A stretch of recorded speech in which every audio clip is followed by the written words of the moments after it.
Salam sahabat Golden Gate Channel yang kasih Tuhan, puji nama Tuhan, saya bersyukur dan bersuka cita kembali bisa menyapa sahabat terkasih dalam kasih dan anugerah Tuhan. Sahabat terkasih, saya selalu berharap dan berdoa agar sahabat senantiasa dalam keadaan baik dan sehat dan senantiasa diberkati oleh Tuhan. Ya sahabat, saat ini kita akan membahas mengenai pernyataan Mongol yang mengatakan bahwa kisah Tuhan Yesus dari usia 13 sampai dengan usia sekitar 30 tahun itu tidak terdetek di dalam Alkitab. Dan bahkan dia membandingkan ya dengan kisahnya Nabi Muhammad yang begitu sistematis menurut dia. Nah saudara kasih Tuhan, sesungguhnya bagaimana kebenarannya, mari kita akan lihat dulu videonya berikut ini. Ini tidak melecehkan agamaku ya, saya juga beragama Kristen. Di Alkitab Yesus hanya muncul sampai usia 13 tahun. Setelah itu dia muncul lagi di usia 29 ke 30 tahun. Ada usia yang dia tidak terdata di Alkitab. Alkitab hanya menjelaskan Matius 1, 2, dan 3. Yesus terakhir di bait Allah bersama ibu dan ayahnya dengan ahli Farisi. Setelah itu hilang. Matius 4, Yesus di padang gurun. Otomatis usia 14 sampai 28 tahun tidak terdetek Yesus kemana. Yesus hilang 14 tahun. Kalau Nabi Muhammad 40 tahun dia mendapatkan hidayah menjadi seorang nabi dengan munculnya Quran, didampingi oleh Siti Khadijah sebagai sponsorship pelayanannya Nabi mensiarkan agama Islam. Sakebib 40 tahun Nabi Muhammad tuh sistematis. Sistematisnya terus nggak ada jeda sampai bisa muncul Idul Adha, semuanya ada pendataannya. Ya, saya kasih demikian pernyataan yang disampaikan oleh Mongol ya, yang mengatakan bahwa Tuhan Yesus ketika usia 13 sampai dengan 30 tahun ya tidak diceritakan ataupun tidak terdetek di dalam Alkitab. Saya kasih Tuhan. Nah, saudara yang kasih Tuhan, hal ini mengundang yaitu pertentangan ya di antara orang Kristen. Ya, saya kasih Tuhan, sesungguhnya kemana Tuhan Yesus ketika usia 13 sampai 20 tahun dan kenapa Alkitab tidak mencatat hal tersebut? Ya, sahabat kasih Tuhan, hambanya Pendeta Dr. Bambang Nursena akan menyampaikan hal ini dan alasan-alasan sesuai dengan sejarah ataupun dengan tradisi Yahudi tentunya. Mari kita akan lihat pembahasannya berikut ini. Yesus kelahirannya diceritakan, tetapi masa-masa setelah umur 12 tahun itu seolah-olah hilang sampai kira-kira umur 30 tahun. Itulah yang oleh para penulis barat disebut the lost years of Jesus Christ, tahun-tahun kehidupan Yesus yang hilang. Karena Alkitab kenapa tidak mencatat antara Yesus umur 12 tahun sampai umur 30 tahun? Kalau itu penting, kenapa Alkitab melalaikan itu? Nah, pola pikir semacam ini muncul karena memahami sejarah Israel dari sudut pandang orang modern. Nah, termasuk baru-baru ini muncul seorang pelawak ya, namanya Mongol atau siapa itu? Yang orang Manado itu siapa namanya? Yang mengatakan bahwa Yesus umur 12 sampai umur 29 tahun atau sekitar 30-an tidak terdetek dalam Alkitab. Beda dengan sejarah Nabi Muhammad, itu sangat jelas katanya. Nah, saya kira ya jangan mengutuk siapa itu namanya? Siapa namanya, lupa saya. Mongol, jangan mengutuk karena terlepas dari dia membuat kesalahan dalam hal ini, tetapi pengalamannya dia bagaimana dia lepas dari gereja setan, itu kita harus belajar dari sana. Nah, itulah salah satu kejelekan dunia medsos. Ketika seorang membuat satu kesalahan, segala macam yang baik dari dia kita hapus. Itu yang namanya hantam kromoisme.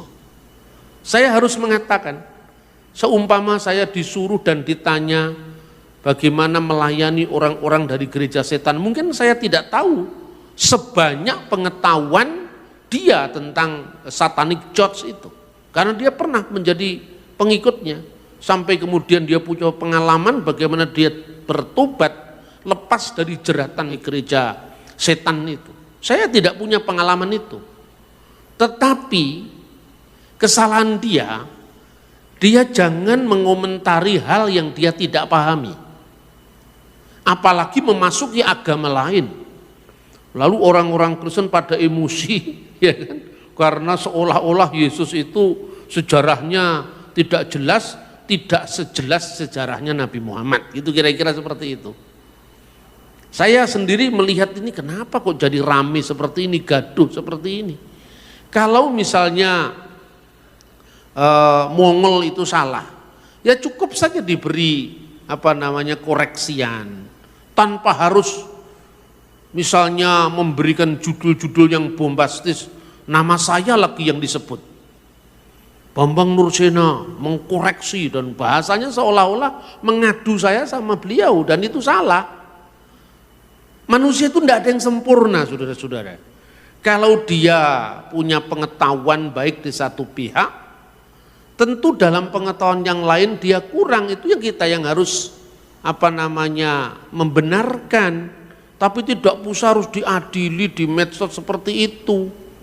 Itu kan membuat gaduh, dan akhirnya persekutuan tubuh Kristus akan terganggu karena pihak lain di luar Kristen memanfaatkan itu untuk menyerang seolah-olah iman Kristen itu tidak jelas, gitu loh kira-kira. Makanya bertanggung jawablah menggunakan medsos, jangan malah itu menjadi sarana setan untuk mengadu domba umat Kristen sendiri. Nah, kenapa antara umur 12 tahun sampai umur 30 tahun nggak dicatat dalam Alkitab? Kekristenan itu memiliki sejarah yang sangat kuat. Kalau yang seperti ini kita tidak pernah baca, makanya kemudian banyak orang bingung, di mana Yesus umur 12 tahun sampai umur 30 tahun kok tidak terdeteksi dalam Alkitab, gitu kan? Nah, dari mana kita tahu sumbernya? Maka Yesus sebagai orang Yahudi yang menggenapi hukum Yahudi harus menjalani kehidupan sebagai orang Yahudi. Tidak mungkin hukum Yahudi digenapi oleh orang yang tidak berpola Yahudi. Makanya umur 8 hari dinamakan Brit Milah. Orang tanya ke saya, tahun ini kan dihitung berdasarkan kelahiran Yesus, Anno Domini, tahun Tuhan kita. Tapi kenapa Yesus lahirnya 25 Desember? Tapi kok tahunnya 1 Januari dimulai. Lah 1 Januari itu kalau di gereja-gereja kuno disebut Kitan Sayyidnal Masih, yaitu kitannya Kristus. Cuman dia 25, 26, 27, 28, 29, 30, 31, 1, kan 8. Itulah 8 hari tadi. Ini tercatat dalam dokumen-dokumen gereja kuno. Misalnya Didaskalia Apostolorum yang ditulis tahun 189 Masehi. Nah, begitu juga kenapa baru umur 12 tahun? Karena umur 12 tahun itu namanya bar miswah. Pada abad pertama itu 12 tahun, kemudian ketika orang Yahudi melakukan reformasi agama sejak runtuhnya Bait Suci yang kedua tahun 70 Masehi tanggal 5 Agustus, ya, seorang rabi Yahudi yang sangat terkenal namanya Yohanan ben Zakkai meminta kepada pemerintah Roma agar diizinkan memiliki satu tempat untuk meneruskan eksistensi agama Yahudi, lalu diberikanlah kota Yamnia. Disinilah kota Yamnia itu dekatnya Tel Aviv sekarang. Eksistensi Yudaisme itu dilanjutkan sampai hari ini. Jadi Yudaisme modern itu dimulai di abad kedua. Makanya Yahudi sekarang tidak ada lagi upacara penebusan dosa dengan korban binatang, karena bait Allah sudah tidak ada lagi. Tidak ada korban ukupan di bait suci, karena tidak ada bait Allah lagi. Justru korban ukupan di bait suci itu dilanjutkan oleh gereja ortodoks. Makanya di gereja ortodoks setiap kali ibadah itu kan ada ukupan itu. Ya. Itu sebenarnya upacara dari bait suci. Sementara ibadah di gereja Protestan itu meneruskan ibadah sinagogi yang tanpa ukupan, tanpa korban, pusatnya pada firman. Gitu loh saudara-saudara. Nah, jadi kemudian orang Yahudi membukukan kembali apa yang sesungguhnya dilakukan oleh leluhur nenek moyang mereka selama berabad-abad. Itulah yang dikenal dengan Torah CBLP, Torah lisan. Selain Torah tertulis, Torah itu Torat, Ya mulai dari Sefer Bereshit, Sefer Elesemot, Sefer Vayikra, Sefer Bemidbar, sampai Sefer Elehadivarim. Kejadian, Keluaran, Imamat, Bilangan, Ulangan. Itu disebut Torah Sebiktav, Torah yang tertulis. Selain itu ada Torah yang tidak tertulis, itu yang akhirnya dibukukan oleh para rabi. Nah dari situlah kita bisa melihat tradisi Yahudi dari zaman ke zaman. Karena Yesus itu orang Yahudi, otomatis ada paralel antara kehidupan Yesus yang dicatat dalam kitab Injil dengan kebudayaan bangsanya sendiri, yaitu bangsa Yahudi. Maka kalau Anda cari Sweet Seventeen-nya Yesus, tidak ada di budaya Yahudi, karena itu budaya Barat, itu budayanya londo dingdong, makanya tidak ada di Timur Tengah, gitu loh.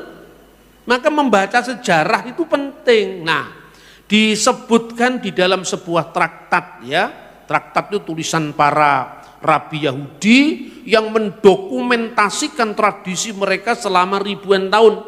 Traktat itu namanya Pirkei Avot. Pirkei Avot itu artinya The Ethics of the Fathers. Jadi etika para bapak bangsa, nomornya 21. Jadi Pirkei Avot 21. Itu disebutkan bagaimana urutan-urutan kehidupan orang Yahudi.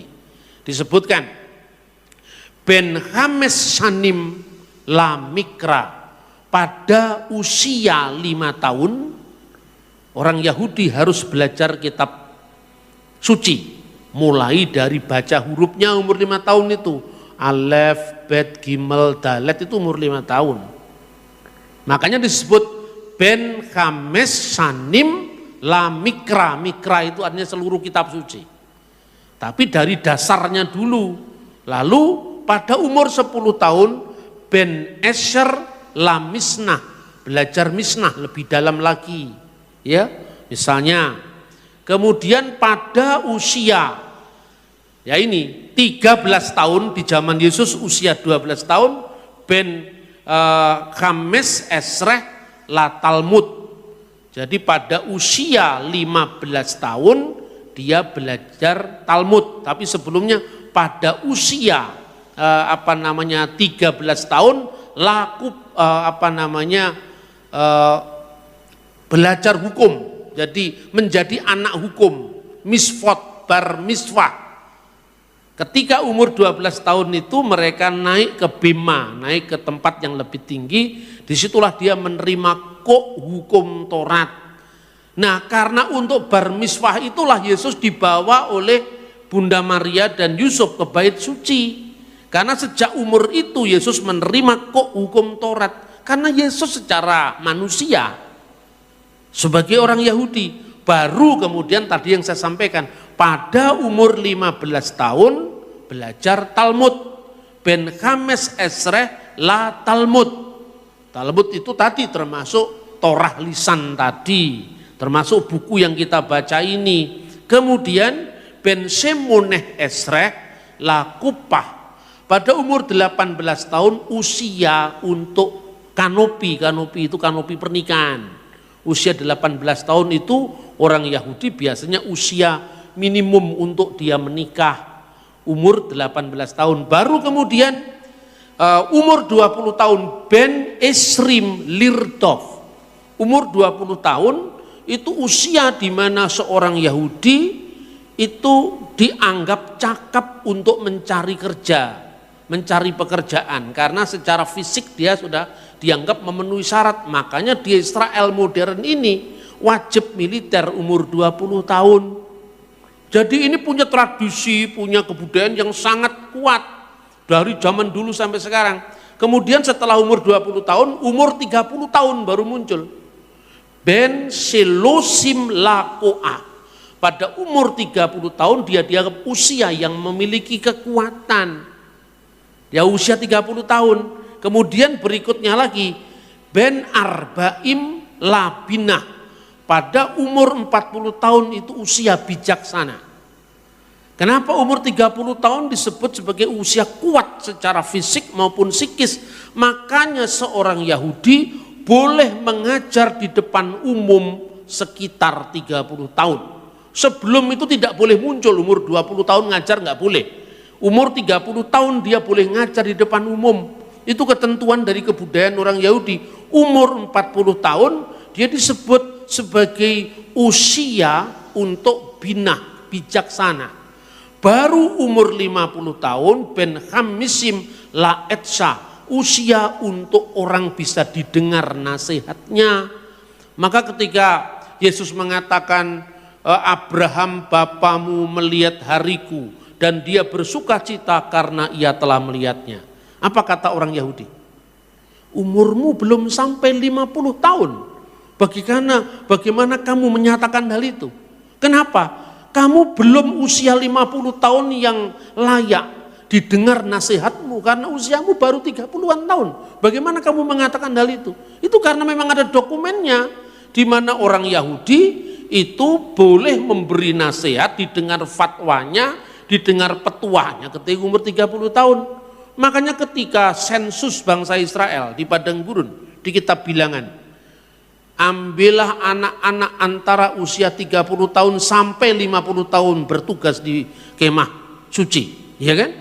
Karena apa? Itu ada usia-usia yang sudah dijadikan patokan oleh orang Yahudi dari abad ke abad, mulai dari zaman Musa sampai hari ini. Makanya tidak perlu tahu Sweet 17 Yesus di mana. Itu bukan budaya orang Yahudi. Lah ini kan salah kan? Wah, kelihatannya dia hanya Alkitab. Tapi keliru karena membaca Alkitab menurut kebudayaan orang Barat, menurut kebudayaan drama Korea. Akhirnya keliru semua. Karena apa? Yesus bukan orang Korea, Yesus bukan orang Jawa, Yesus bukan orang Barat, ya kan? Nanti ulah seneng-seneng pada drama Korea. Alkitab dimaknai sebagai budaya Korea, itu kan keliru. Itu namanya bukan eksegese tapi eisegese, memasukkan makna Anda dalam teks dan tidak tahu konteksnya diisi dengan kebudayaan non kitab suci, bukan kebudayaan Yahudi. Jadi ungkapan setelah genap waktunya Allah mengutus anaknya yang lahir dari seorang perempuan dan tunduk kepada hukum Taurat itu bukan kebetulan, itu pola penggenapan yang oleh Allah tuntun atas bangsa Israel yang digenapi dengan kedatangan Sang Kristus. Lalu berikutnya, supaya lengkap ini, ben sisim lasikna, pada usia 60 tahun itu usia di mana dia dianggap mulai tua. Jadi kalau saya ini belum 60 tahun itu belum tua. Nanti kalau sudah 60 tahun siknah itu usia kematangan orang tua. Kalau orang Jawa menyebut itu swida itu artinya usia matang, itu umur 60 tahun. Kemudian usia 70 tahun, ini semua ada ayatnya dalam Alkitab, hanya karena kita tidak tahu saja. Ben sifim la seifah, umur 70 tahun itu sempurna dalam usia. Kenapa? Karena umur manusia adalah 70 tahun. Itu di dalam Mazmur pasal 90, ya kan? Lalu usia 80 tahun itu disebut gevura. Ya ben semonim la gevura, usia tambahan kekuatan. Dan apabila kuat 80 tahun, ya kan? 70 tahun itu usia manusia yang dianggap sebagai usia sempurna, ya, karena manusia setelah zaman Musa seperti doanya dalam Mazmur 90 itu, manusia berumur 70 tahun, kalau kuat 80 tahun, maka usia 70 tahun disebut seifah, sempurnanya usia.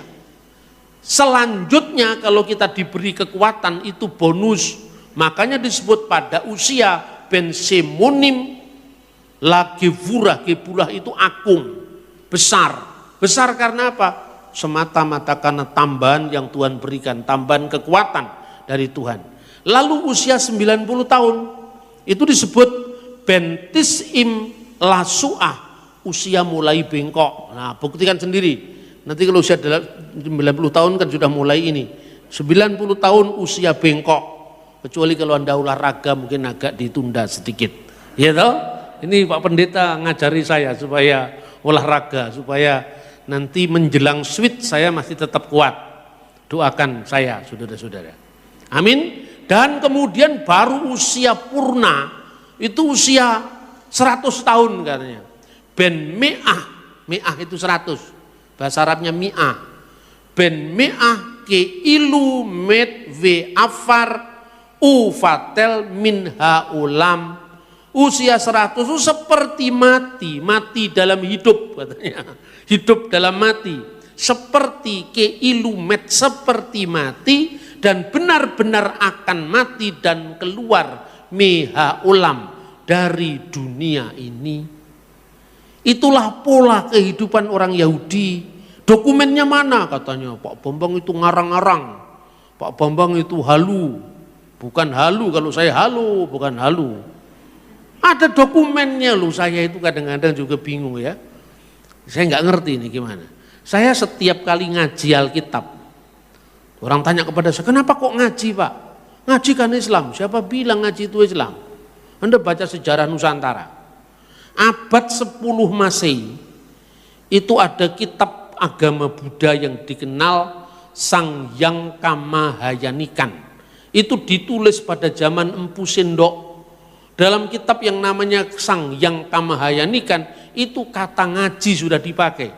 Angaji tarka, artinya angaji tarka, mengkaji kitab-kitab semedi agama Buddha. Di dalam kitab Arjuna Wijaya karya Empu Tantular, selain kitab Sutasoma kan dia nulis Arjuna Wijaya, itu dikenal guru pengajian. Guru pengajian dari kata aji itu berharga. Jadi kitab-kitab yang berharga apabila itu ditelaah namanya pengajian. Nah inilah yang kemudian dipakai oleh Wali Songo nantinya.